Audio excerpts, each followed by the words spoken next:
Wild Beasts were a bloody glorious band. They came up at a time when the concept of an indie band was pretty much crumbling, so to neatly pigeonhole them alongside other acts that I've featured on this channel feels faintly ridiculous. They created accessible yet challenging art rock and synth pop that was frankly levels above anything else at the time, with playful lyrics that questioned masculinity and what it meant to be a man. Kendal in the Lake District was not your typical breeding ground for indie bands in the 2000s. But unlike other chroniclers of small town northern life, like say Alex Turner, Wild Beasts were highly theatrical, with a worldview that was, to coin a phrase from one of their very best singles, Hooting and Howling, both equally elegant and ugly. They had 5 classic albums to their name before bowing out in 2018. I'm going to make the argument that they were the last band of the era that really mattered and made a difference. This is the story of Wild Beast. School friends Hayden, Thorpe and Ben Little, who were both just 16 at the time, formed a duo called Fauve, French for Wild Beasts. A couple of years later, drummer Chris Talbot joined, who was the son of the school's music teachers, and the band were renamed Wild Beasts. In 2005, they relocated to Leeds to go to university, where they were joined by Tom Fleming as their new bassist.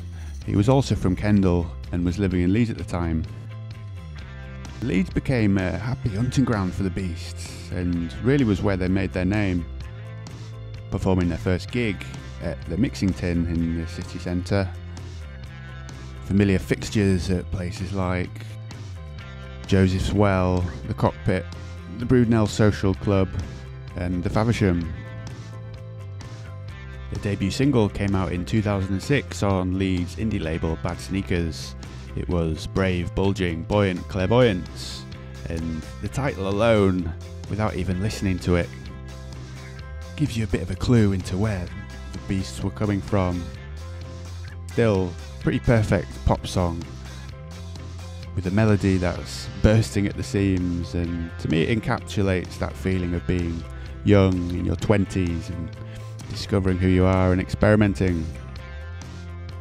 The more baroque tendencies of Wild Beasts provoked some bemused reactions in their early gigs in places like Castleford, Harrogate, Bradford, Wakefield, which were a little bit off the beaten track when it came to alternative music. The first time that Wild Beasts warmed up for a proper live show, apparently the sound man kindly asked Hayden when he was going to stop dicking around and start singing properly. He thought the band were taking the piss. Hayden remembered, "People were looking closer at us as if we should have been wearing dresses. Some people came up to us after the gig and demanded an explanation, as if to say, 'How dare you?' But the more outrageous we were, the stronger the reaction, and you get addicted to that buzz." In 2007 they signed to Domino Records, which at that point was probably the prestige indie label, with Arctic Monkeys and Franz Ferdinand on the roster. In Reddit AMA, many years after their debut album Limbo Panto was released, Hayden described the band as being like young athletes, which I think is a great description of how all 4 of them were performing. Hayden in particular stretches his falsetto to the absolute limit. I always love a band with 2 lead singers. Hayden's voice was perfectly complemented by Tom's baritone, and they were such a perfect fit together. To be a northern band, there's always the context of what came before, particularly for a guitar band. The baggage of Oasis was still lingering. Although they still sung about typically laddish pursuits, such as booze and football and nightclubs, the language was so colourful and poetic that it was really a completely original take on masculinity. Tom, in an interview with The Guardian in 2014, said about their early days that it was a response to the meat and potatoes bands that were around at the time, all those leather-jacketed Camden and Leeds oiks. Pitchfork, the American website, did a pretty spot-on review, I think, of Limbo Panto, their 2008 debut, where they described the album as a morality play, as cabaret show, as rollicking indie rock records. Wild Beasts are that dread creature, the all-male guitar band, average age 21, yet they are as like to the standard all-male guitar band as a peacock to a warthog. The band didn't wait around to record the follow-up to Limbo Panto, and they returned to the studio with producer Richard Formby for the second time. I saw them play at Manchester's Deaf Institute in February 2009, where they debuted a bunch of songs from Two Dancers. It was clear it was an absolute elevation from just a few months before, and if they were athletes, they'd returned leaner and fitter, and the songs were just incredible. Highlights include the album's opener, The Gunpowder Plot, a beguiling tune about Fathers for Justice, a campaign group that was busy around the time and focused on fathers' rights. The title's a bit of a clever pun on Guy Fawkes and the Gunpowder Plot, of course.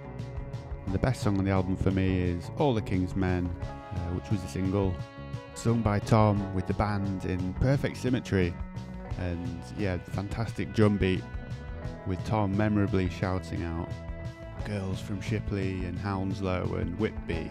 Quite rare to hear these unfashionable sort of places in a song, which I always enjoyed. Spoke quite a bit about Hayden and Tom, the two frontmen. Wild Beasts' drummer, Chris, had such an unusual and idiosyncratic playing style that was so far removed from anything else any other drummers at the time. Ben Little's intricate guitar parts are floating all over Two Dancers. Two Dancers was nominated for the Mercury Prize in 2010. Wild Beasts were one of the favourites to win. Pretty tough lineup they were up against. It was eventually won by the XX for their self-titled debut album, and yeah, it really helped push that band into the mainstream, and I always wondered what if the Beasts had won. The Mercury back then still had a lot of cachet as a kingmaker, which it still does today, but to a lesser extent, I'd say. Speaking to The Guardian in 2011, Hayden said being nominated was like being on the Alton Towers ride Oblivion, where you're suspended over a chasm, and we saw the XX disappear into it. The morning after, I woke up and was relieved that our world was still intact. Even though they didn't win, they were no longer obscure Cumbrian weirdos to some.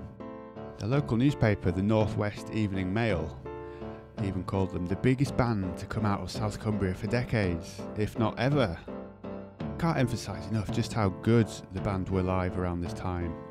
Just so synchronised with each other as musicians and as songwriters. Their performance at Hoxton Hall in August 2009 was captured live and is on the Domino Records YouTube channel. Video quality isn't great, but it just showcases them at their absolute pomp, and it's peak Wild Beast for me. And Two Dancers was their biggest selling album out of the 5 that they eventually got through, selling just over 50,000 copies in the UK as of February 2018 when they'd split up. For the third album, the band moved down south to London. Always a bit of a nervous one when you're a fan of such an idiosyncratically northern act. It resulted in 2011's Smother, again recorded with Richard Formby.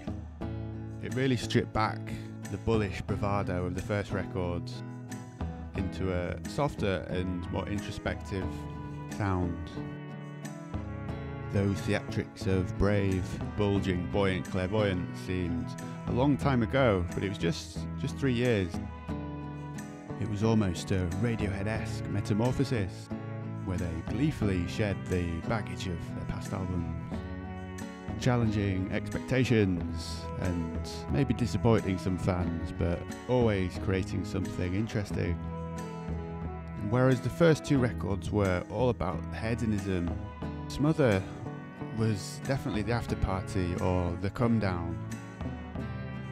They returned in 2014 with Present Tense, which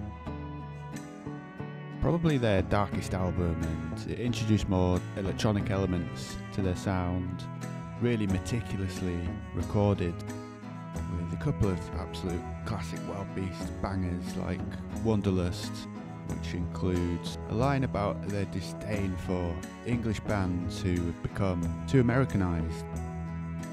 In your mother tongue, what's the verb to suck? It's one of the memorable lines from Hayden in that song. It's around the time Arctic Monkeys were rebranding themselves with AM, and Wild Beast and Arctic Monkeys were still on Domino, and Hayden had to call up the label to apologise and insist that it wasn't a dig. We finally come to 2016's pretty polarising Boy King album, which was recorded in Dallas, Texas. To me it sounds druggy and abrasive and unpleasant, deliberately so. There was always a lot of sexuality in the lyrics. This time around it was blunt and laid on really thick. The band toured the album wearing leather jackets, almost playing the part of macho, dumb rock stars. I think it confused some fans, and for the first time people were saying it was a bit of a misstep. Tom was interviewed by Vice just after they split, ranking his favourite 5 Wild Beast album, and he put Boy King at number 2. 2016 was a weird time with Donald Trump and the alt-right and toxic masculinity, which he suggests they were satirising, which I do sort of get.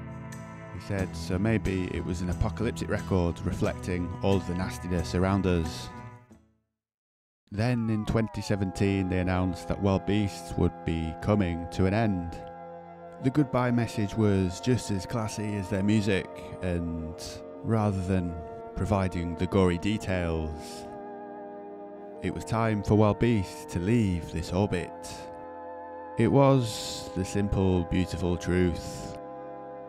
In an interview, Tom very nicely put that Wild Beasts were from day one riding the descent of the music industry, and did a final run of 3 shows in Dublin, Manchester. The last one was at the Hammersmith Apollo in London, which I went to. It was really bittersweet. It was a huge 4,000 people venue. I always felt like maybe they'd get there.